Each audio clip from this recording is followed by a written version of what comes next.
Hello and good afternoon. On behalf of the Biochemical Society and Portland Press, I am pleased to welcome you to today's webinar, which is part of our Biochemistry Focus webinar series.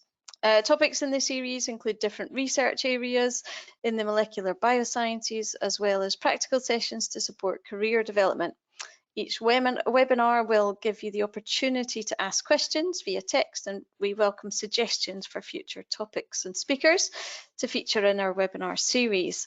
So please look at the website for more details. So I'm Dr. Lorna Lancaster. I'm from the University of Lincoln, and I am the program lead for the Pharmaceutical Sciences programs, and I'm the acting deputy head of school. And today in this webinar, we are going to be hearing from Alice Guazzelli, Andre Lopes, and Giulia Pellizzari as they discuss the different routes and job opportunities available within the clinical trials industry across various career stages. But before I hand over to our first speaker, I'd like to mention that questions will be asked at the end of the webinar. But please do send in your questions during the talks and I will save them up until the end. So if you have a question, please type it into the question box as shown in the image on the screen, stating who your question is for, and we will try to answer as many as possible at the end. Our first invited speaker is Alice, a clinical trial manager from the University of Oxford. Alice was awarded a PhD in biological sciences from the University of Salford, and previously worked as a research fellow within the colorectal cancer genetics group at the Institute of Genetics and Cancer, University of Edinburgh, lovely city. Alice now works within the surgical intervention trials unit at the University of Oxford, also in a lovely city, on two clinical trials, Sarong and ART. So I will hand over to Alice. Hi, yeah. Hopefully you can see my full screen. Lorna, you can confirm that you can see it again? Yeah, perfect, thank you. So good afternoon, everyone. As Lorna kindly introduced me, I am Guazzelli, and first of all, I would like to thank Biochemistry Society to give me the opportunity to share my experience in the clinical trials. And I'm looking forward to share my experience, my knowledge, and hope you will learn something new about clinical research, and you maybe end this talk with some curiosity and some enthusiasm for the field. So just recapitulate what Lorna just said about me. So I had a bachelor degree in molecular biology and a master degree in molecular bioindustrial biotechnology in the University of Pisa. Then I moved abroad, so in UK, to start my PhD program in biological science, mainly focused on cancer research. And my project was working on drug discovery in mesothelioma at the University of Salford in Manchester. Then I moved in Edinburgh, in the lovely city, and at the Institute of Genetic Cancer to work as an early career researcher for still cancer research, but I was working on a project mainly focused on chemoprevention in colorectal cancer. Then just over less than 1 year ago, I did my transition in clinical trial management, working at the surgical intervention trial unit at the University of Oxford as a clinical trial coordinator in the project already mentioned, ART. At the moment, my current position is clinical trial manager for leading, coordinating a project, managing a project called Sarong, but I'm also still working on the project called ART at the moment. So I'm working on both of them. But yeah, we can move on. The reason why I decided to move into clinical research. Mainly, this is the main reason why I moved into clinical research, because I still wanted to deliver research, as not anymore as a researcher, but mainly, but I was very interested in have an impact on patient life and in the whole healthcare system. Then I want to also have a more role in the managerial aspect of the project. So I want to really bring research ideas into reality. So this is my second reason why I'm into clinical research. But then also another thing that I really liked about working in clinical research is the teamwork. So be able to collaborate with many stakeholders and co-applicants in the studies, and also making new collaboration. So something that really missed a little bit in the lab when I was working many hours alone in the lab. So I decided that I really needs to be working in a more collaborative environment. Then I thought that the clinical research gave me the opportunity to have more a broad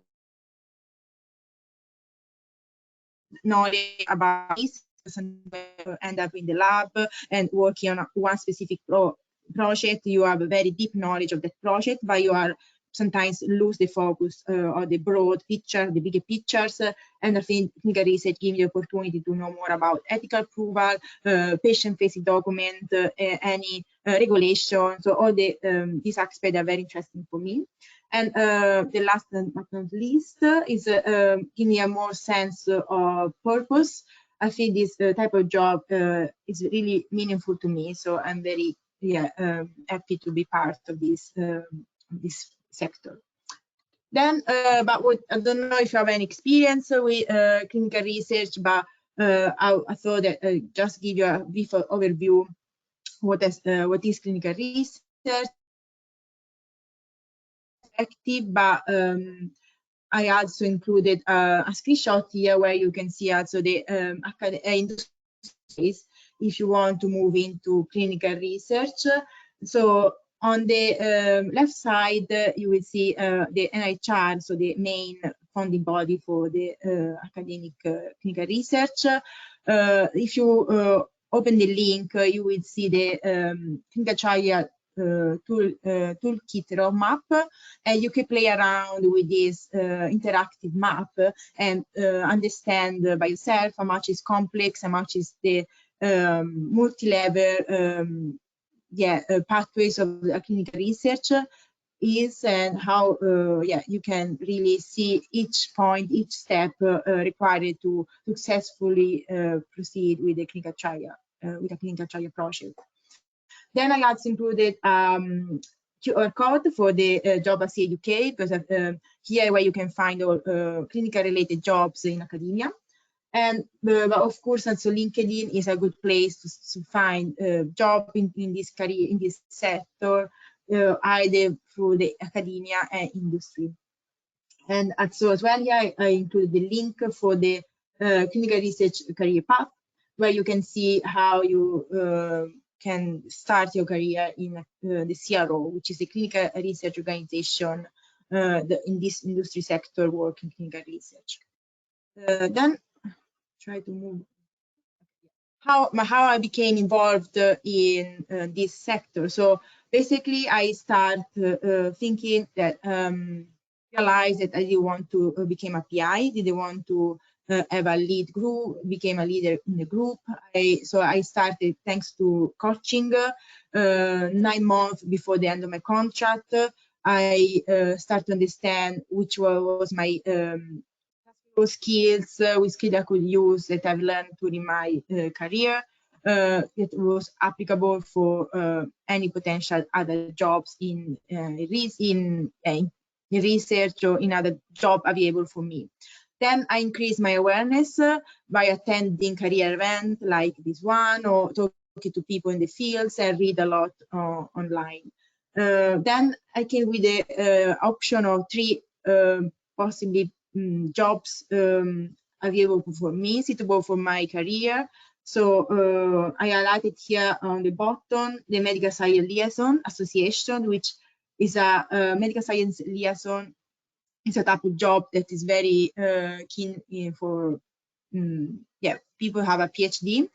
I know many people have started this type of career, or clinical trial manager was the option that I chose at the end. And I also was a connection with the London postdoc network because I wanted anyway to keep open all the door as a clinical trials, as a scientific researcher, in case I wanted to move in industry as a next step. So basically, I applied 6 months before the end of my contract to all these type of jobs, but my main priority was trial management. So I was, of course, focusing on application that was looking for a trial manager. Then after 6 months of applying, I am doing interviews where I really recommend to start doing interviews as soon as possible, because you learn a lot when you are going through an interview about yourself, about the position, about the people involved in the field. So after 6 months, I found finally a job. And here I wanted just to highlight what for me I think which are the skills, according to my experience, required for the transition. And I would say organizational skills, problem-solving skills, scientific skills, empathy, and good listening and communication skills. All these skills I learned through my career, but also outside my professional world. So I think that thanks to these skills, I managed to get a position that and help me, and they still help me now in improving my my current position. But my final aims, in order to become a really good clinical trial manager, is to follow these 14 points, because I found these points by listening a clinical trial podcast. How I highlighted here the logo, because I think when I was listening this podcast, I really realized that this main 3 area discussed during the episode was like the essential, the basic requirement, the first 3, then the managerial aspect of the job, and then the last, they were the soft skills required to become a good clinical trial manager.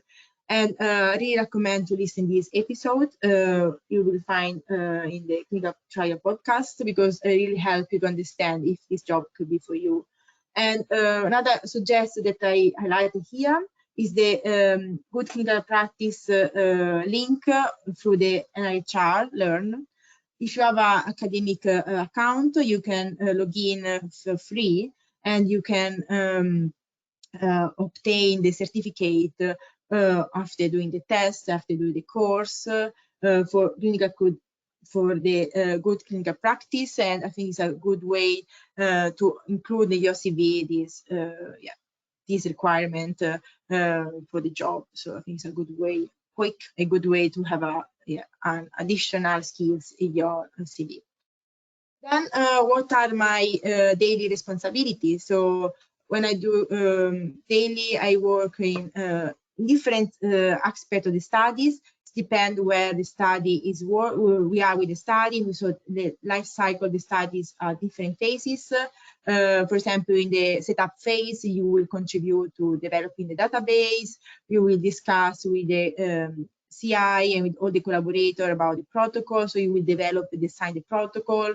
You will get the approval through the HRA and the ethical approval to start the study. But then you, at the same time, you also need to liaise with all the relevant key staff and the collaborator. Then during the recruitment phase, of course, you need to participate in the recruitment, motivate the staff, the site that are involved in the study to keep recruitment at the right speed. Then you are also involved in writing reports, annual reports, monthly reports for the collaborator to update with any result, any issue, and also you will also able to read the scientific literature to keep up with the latest knowledge, latest news, latest research for the studies. And then I think I would like to highlight here other professional figures that are part of the clinical research, because clinical research is a big word with different professional bodies involved, and I highlight here a few of them.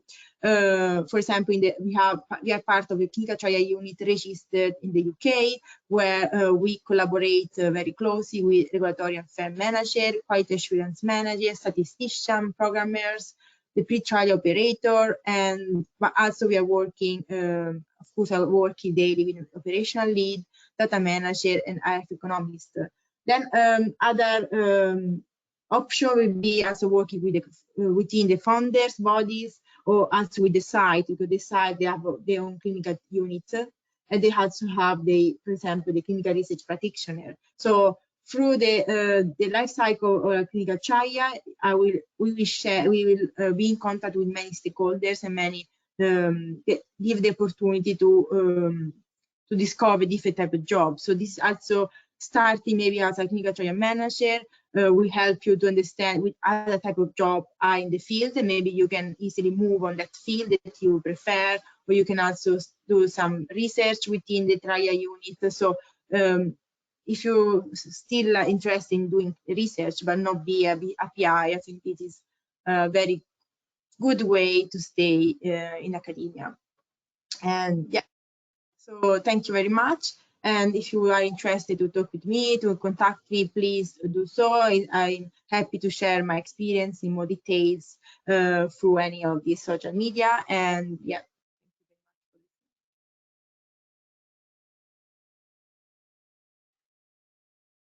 Thank you very much, Alice, and I'm sure there will be questions at the end. Our second invited speaker is Andre Lopes, an associate professor in medical statistics from the Cancer Research UK and UCL Cancer Trials Centre. He has been working in cancer trials for over 10 years, including all phases and covering a range of interventions.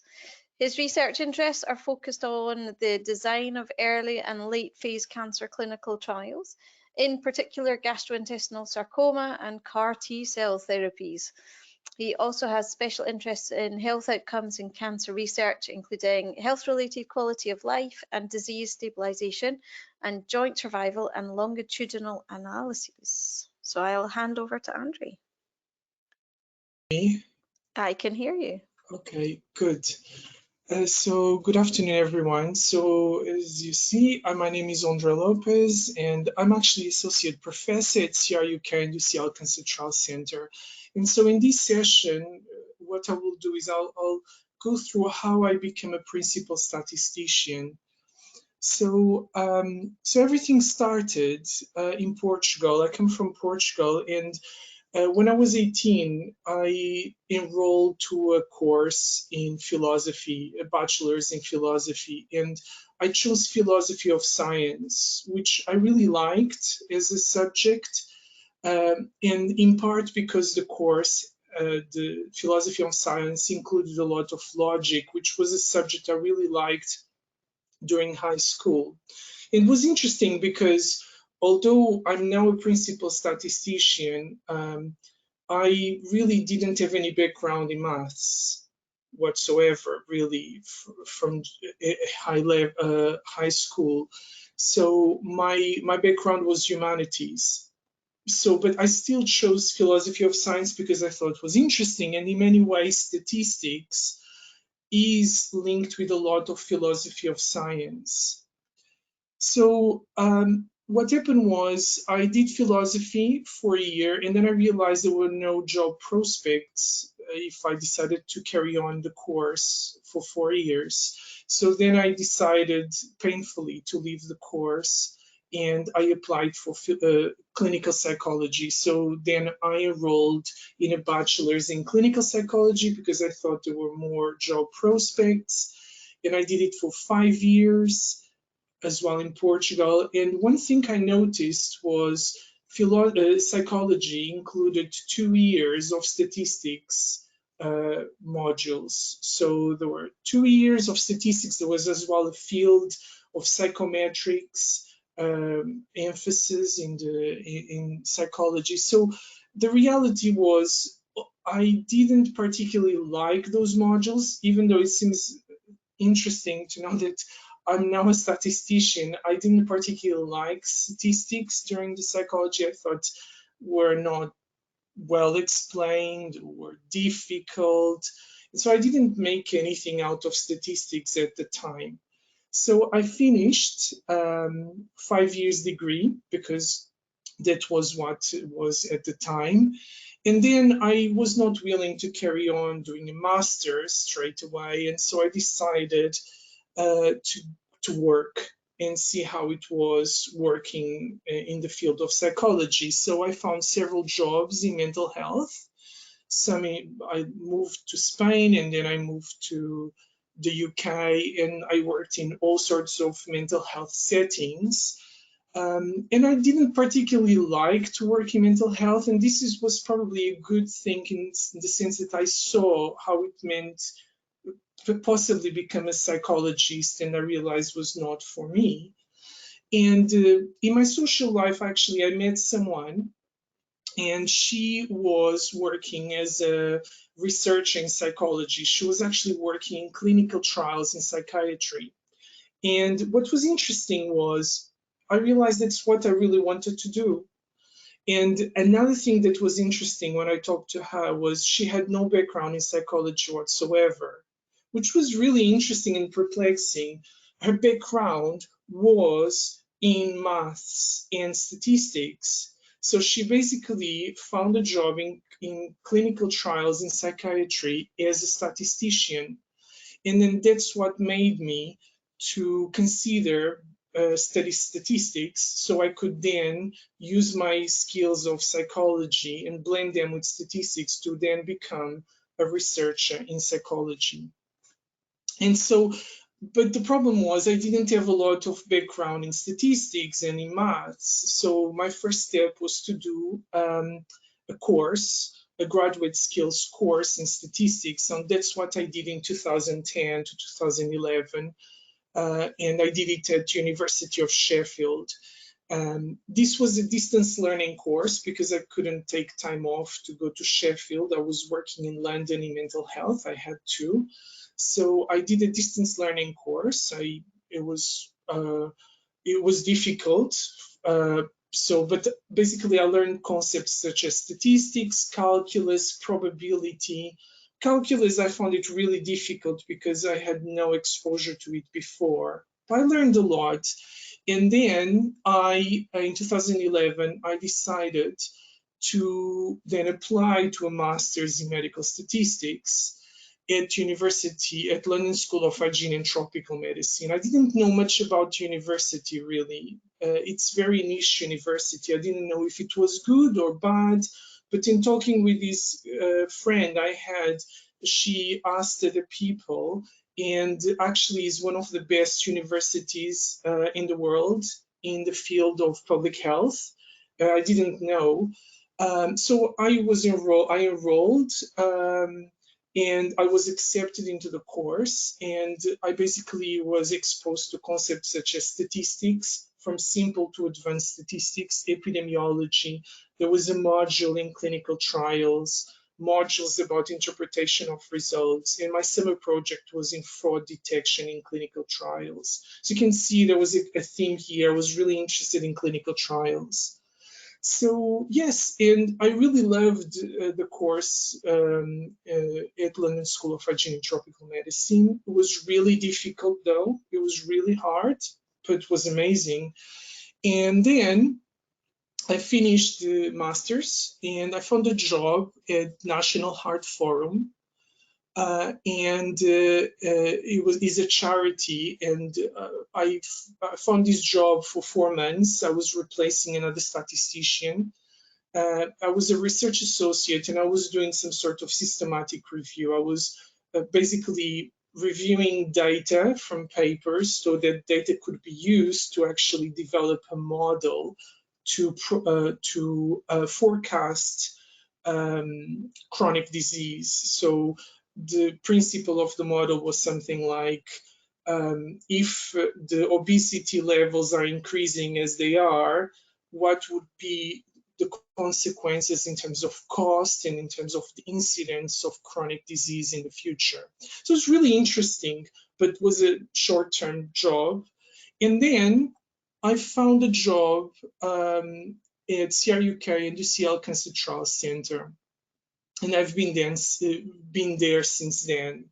So my first position was a medical statistician position. So I was doing very junior type of statistics, very simple statistics. Analyzing clinical trial data took about 6 months to learn the concepts, to even like get to the grips of how to do data management of the data, so analyzing the data, how to program it properly. So it took me quite a while to learn, because that's the nature of the job.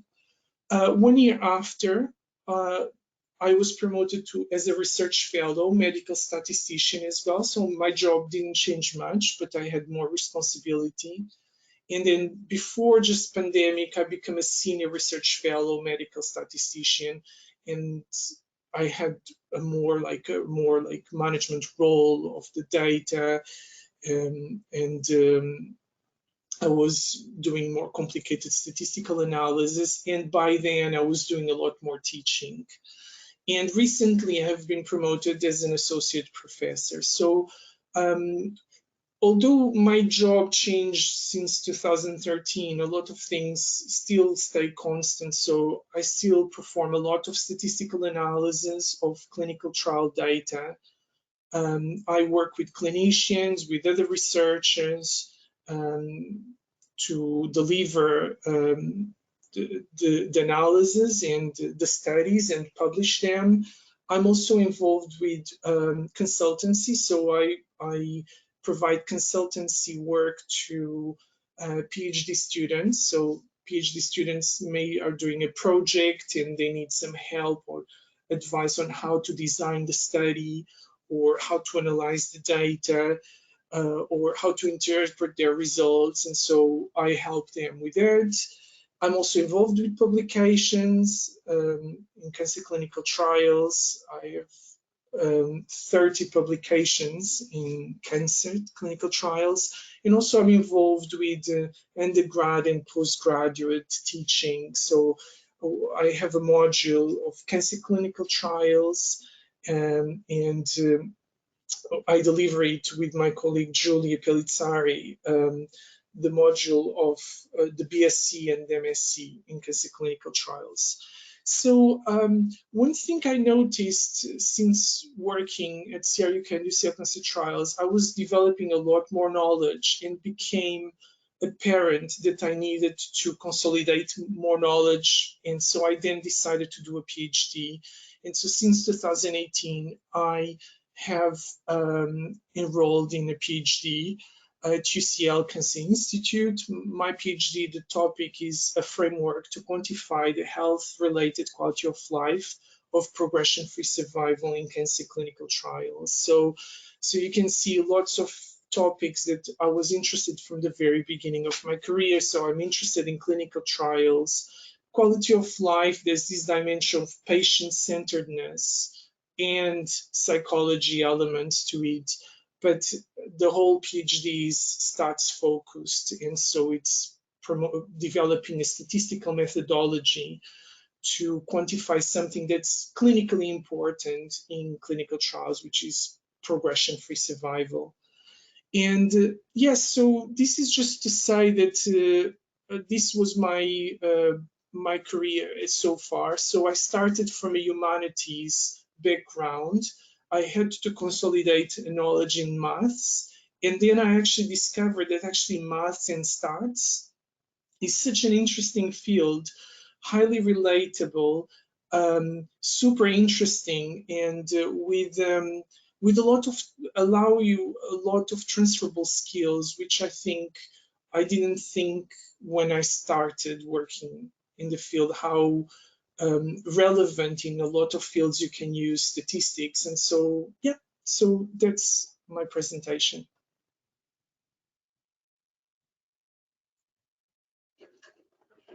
Okay, thank you very much for that, Andre. That was fascinating. And we move on to our third invited speaker, and that's Giulia, a lecturer in cancer clinical trials and education lead of the Cancer Research UK Cancer Trials Centre at UCL. Giulia graduated in molecular medicine in Trieste, I'm going with Italy, and then obtained her PhD. There we go.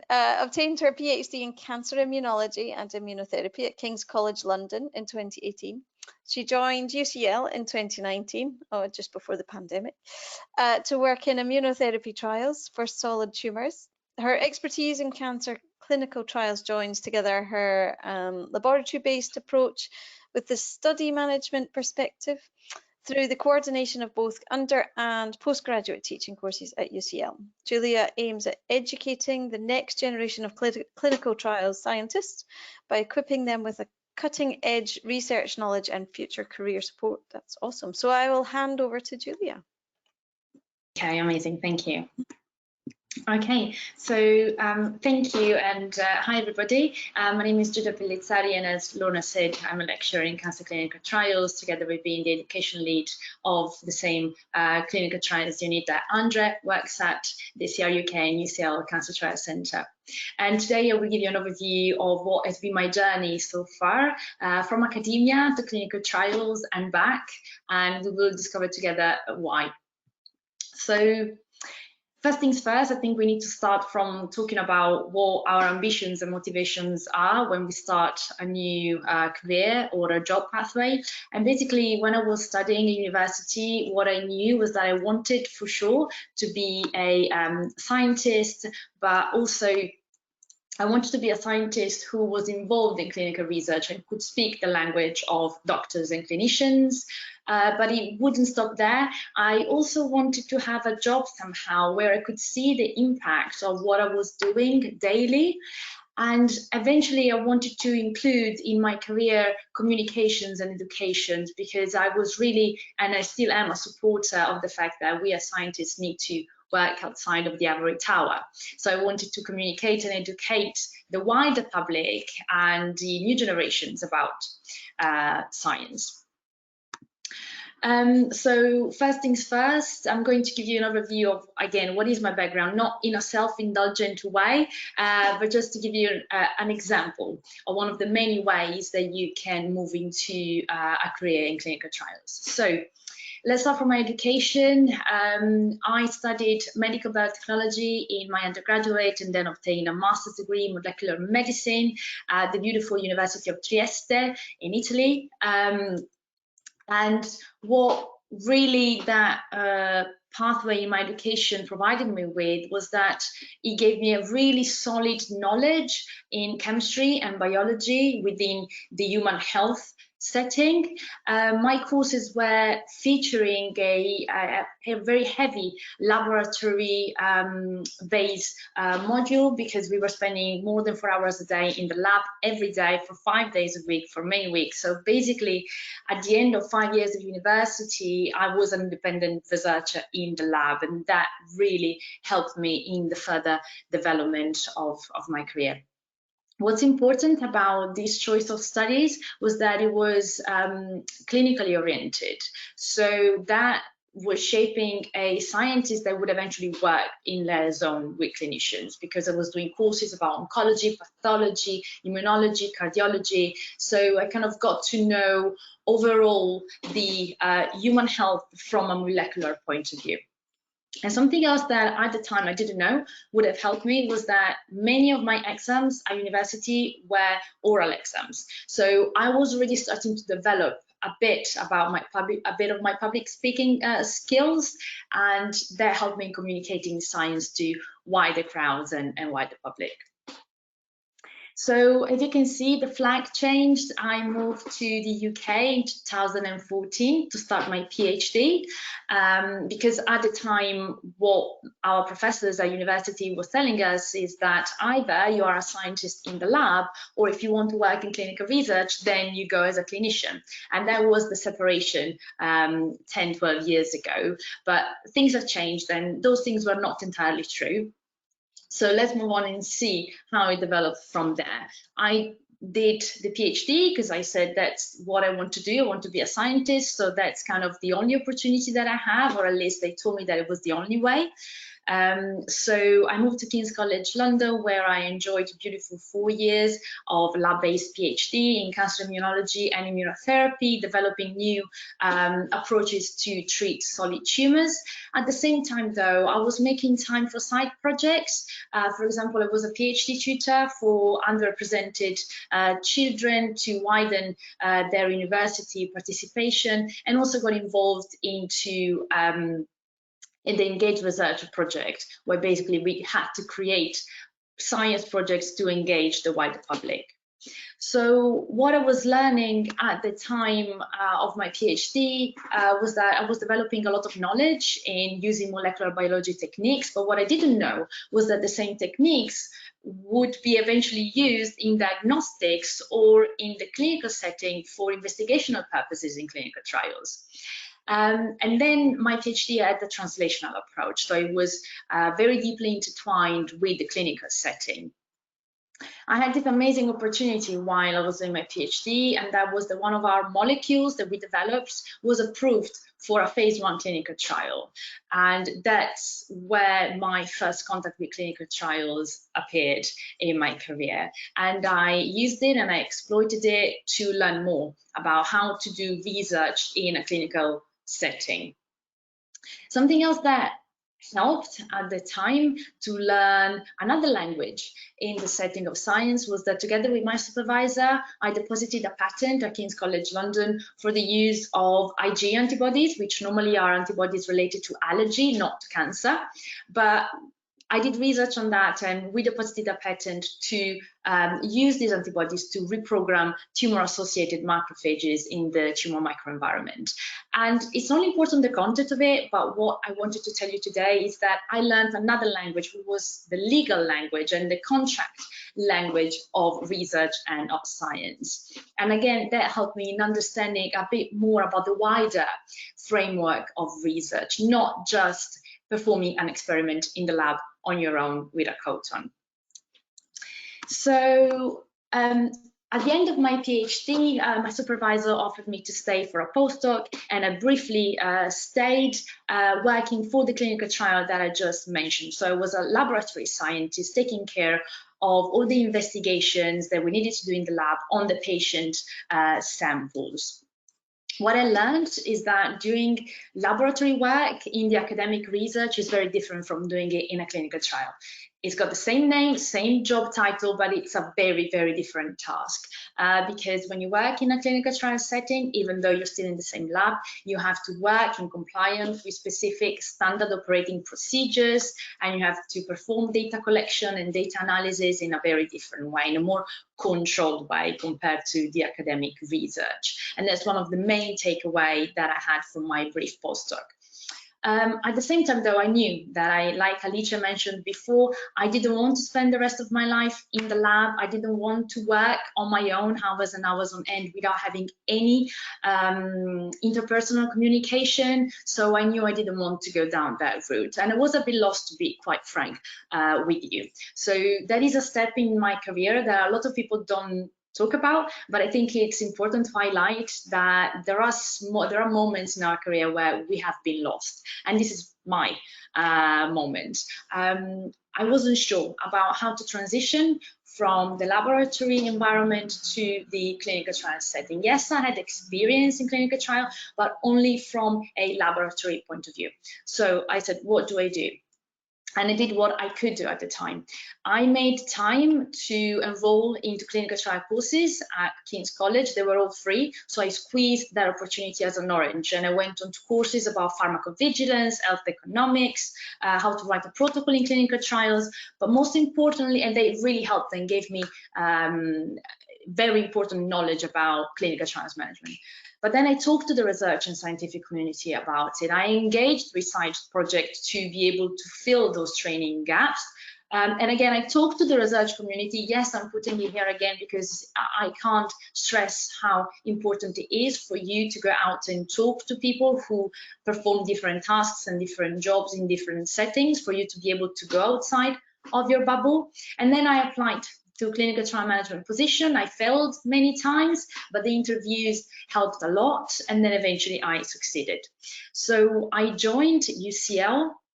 So I moved from one university to another, and I joined the clinical trials unit, the Cancer Trial Center in Tottenham Court Road, where I became a clinical trial manager and took care of a portfolio of study for cancer immunotherapy. So what I actually had learned during my PhD. And at the same time, I remained connected to King's College as a visiting research associate. And that's really important, and we'll go back to that later.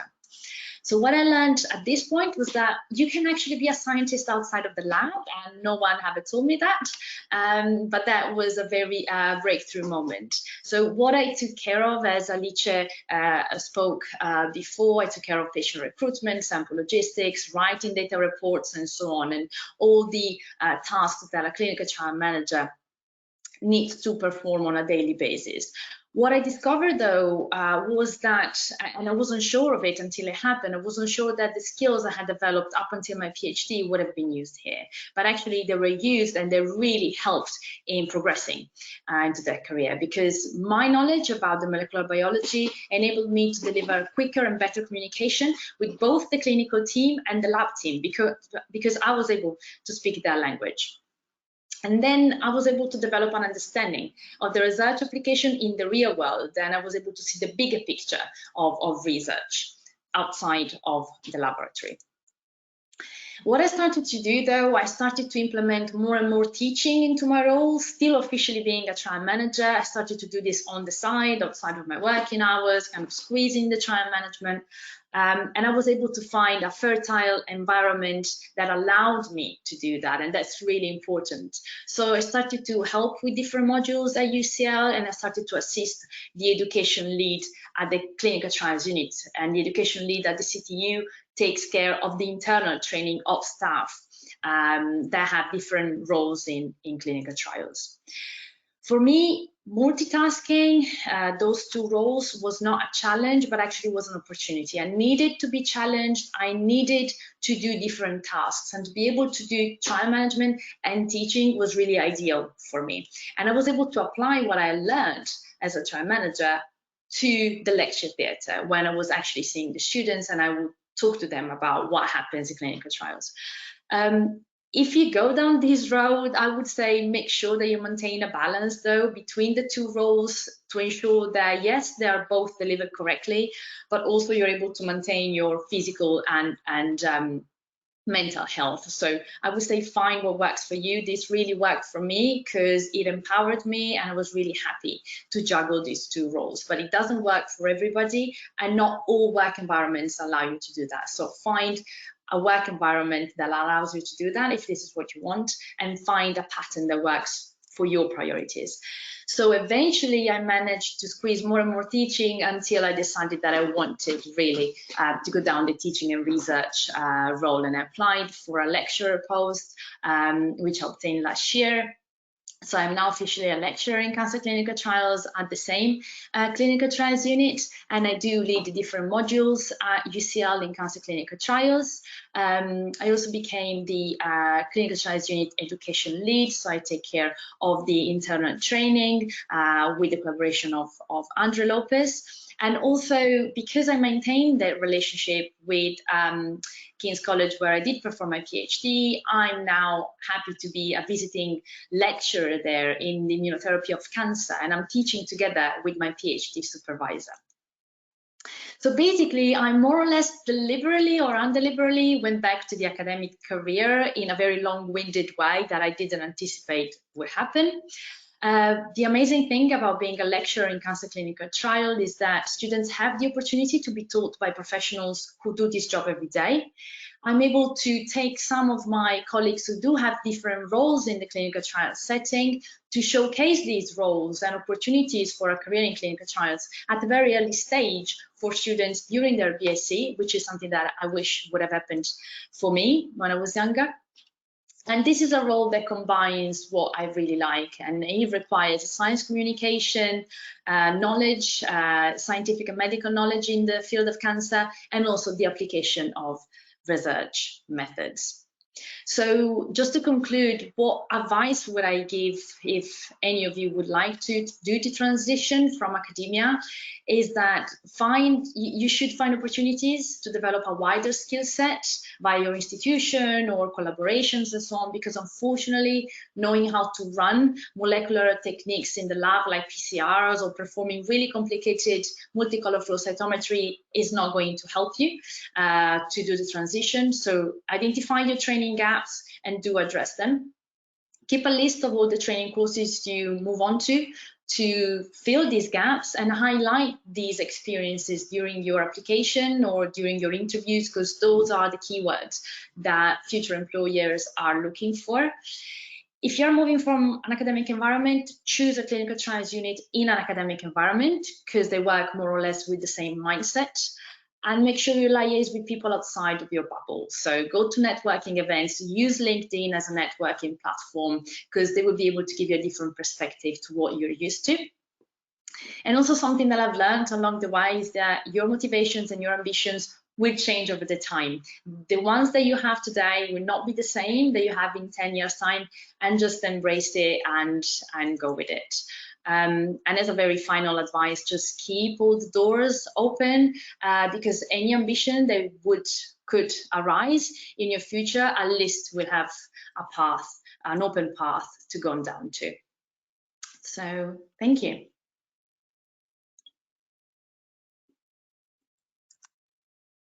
Thank you very much. So 3 fascinating talks there. So thank you, Giulia. That was brilliant. So I think we're going to invite everybody back for the Q&A session. I at least have one, but I'm gonna steal the show. I'm gonna ask a quick question first. But if anybody would like to ask a question, please pop them into the questions box as shown on the screen. But I'm going to kick off for each of you. So I'll start with Alice. What is the favourite part of your job? What is it that sort of gets you skipping into work each day, do you think? Yeah, frankly, my favorite things is to communicate with people, so be able to have a team to work with, to exchange ideas, to collaborate, to sometimes also negotiate and be able to find solution together, exchange knowledge, and think it's nice to be able to work with a multidisciplinary team, which I think I really missed before. Yeah, so it's nice. Okay. Thank you very much, Alice. So the next question is for Andrea and Giulia. So Alice mentioned some of the tasks that she undertakes on an average day. What does a typical day look like for you, Andrea? We'll start with you. I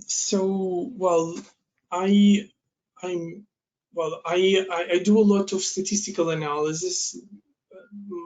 My work is a lot programming. I do some programming at least every day. So analyze data, look at data, run code that I already wrote, or try to check for queries, query data with trial coordinators, and that's an element of my job. I'm involved with a lot of preparing teaching materials, and I have meetings with Giulia and with other speakers from courses. That's another element of the job. And a lot of elements of my job are like reviewing papers as well. I do a lot of reviewing papers, checking for statistical analysis or for the statistical methods in a grant application. That's the other element. And then as well meet other clinicians or PhD students and discuss with them statistics and study design. Okay, thank you, Andrea. And for you, Giulia, what's your average day look like? So the beautiful thing about my role is that I have no average day.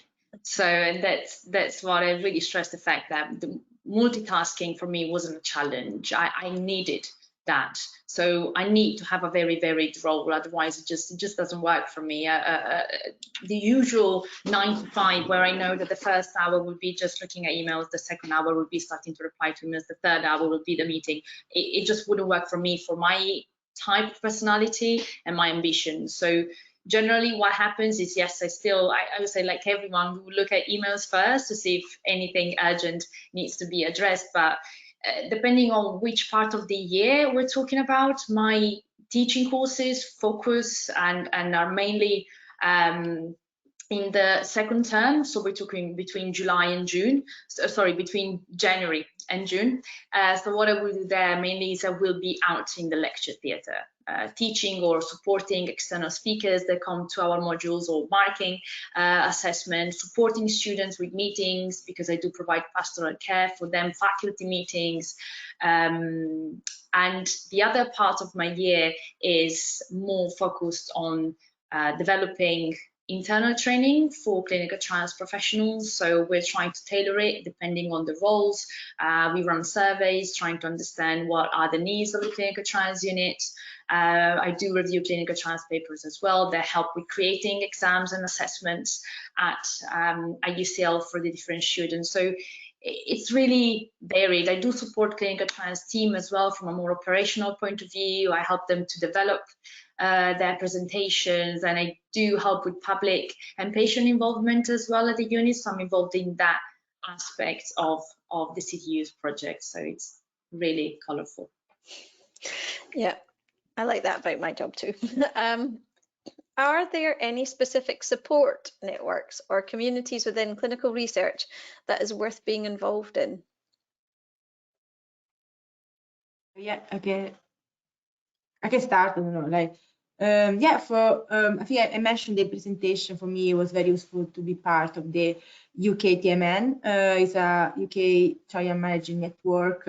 It's really helped because there is conference, or there is organized webinar like this one, or so you will be part of it. You can register as a member and then follow the news on the web page. Yeah, so I think it's very useful.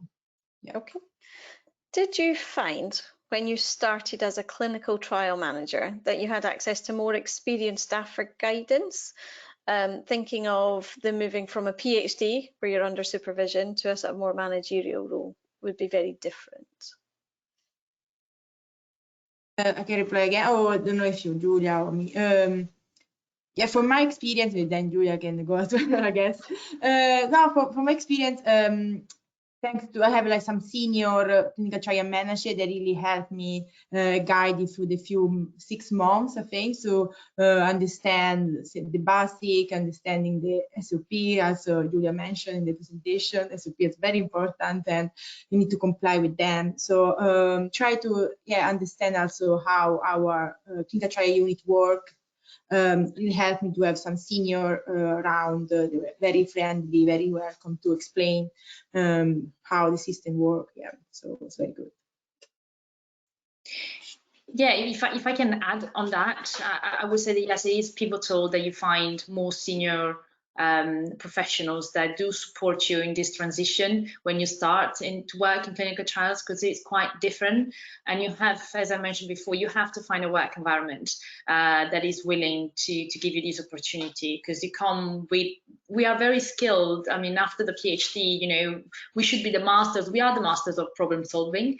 And sometimes it is difficult to see how am I going to apply this to the logistics of the samples of this trial, or to the denial of our ethical approval. But you know, those transferable skills that they keep on talking about during your PhD, they are actually transferable, and you will be able to apply these PhD related skills in a clinical trials career, as if you have a senior management team that is willing to support you and help you and value your specific background and your diversity and what you're bringing, that is different from someone who perhaps has been in clinical trials for 10 years before you, but has been in different roles, but perhaps doesn't have the research mindset that you have. So it's about valuing each one's assets that we bring to the table. Yeah, Thank you. I think this could be similar along the way. This sort of question asker has they were in clinical trials, but then decided to pursue a PhD and has worked in the pharmaceutical industry, and then would like to get back to clinical trials, but is struggling to get an interview. Is there any advice on a strategic approach to get back into clinical trials? For me, from experience, I would say like try to, because sometimes you see in the position you can speak in advance with the people. You can contact them. Maybe you can approach the person in advance, ask some advice, some tips, just as a discussion with the person, the main contact for the interview can help. And then maybe also show your enthusiasm during that conversation, so maybe can help through the interview. This is I suggest. Yeah, make sure you review your CV as well. Sorry to jump on that, but make sure you have the right keywords, because unfortunately what happens very often is that CVs and applications are put through automatic softwares that look for specific keywords, and if you don't have those specific keywords, you will be automatically excluded from selection. So have a review of your CV and make sure you speak with someone who perhaps had the same journey, and don't spend time in very time-consuming applications that might take your time and have a very low rate of success. So speak with someone who has a similar journey to help you. Okay, so that's the last of the questions. Thank you so much to all the speakers and for answering all the questions. It's been fascinating. I would just like to thank everyone for attending, but especially to our speakers, so Alice, Andrea and Giulia. You can continue the conversation online with following at BiochemSoc or at PP Publishing on Twitter if you're a Twitterer. We welcome suggestions for future topics and speakers to feature in this Biochemistry Focus webinar series. So if you've got any ideas, please come forward. You can find more information about the webinars, propose your webinar and watch previous recordings at www.biochemistry.org/events and training. Please do look on our website for all upcoming future webinars, but if you have missed any of the 60+ webinars that we've run as part of the series, you'd like to watch them again, they have a YouTube channel. The recording from today's webinar will be also available to watch within the next couple of weeks, so keep an eye out. Join us on the 3rd of July at 2 o'clock for our next early career research webinar on modelling the nervous system, when we'll hear from Ela Newtok and Shambhu Yadav as they share their latest research. And finally, I'd like to highlight that it's more important than ever to stay connected and engage with your fellow molecular bioscientists. It's an exciting time to join the Biochemical Society's community of researchers and specialists to stay connected and take advantage of the key benefits, including discounted registration fees for courses and meetings, exclusive access to a wide range of grants and bursaries, personal online access to 2 of their journals, and much more. So please visit the website. And thanks to all, and have a good rest of the day. Thank you.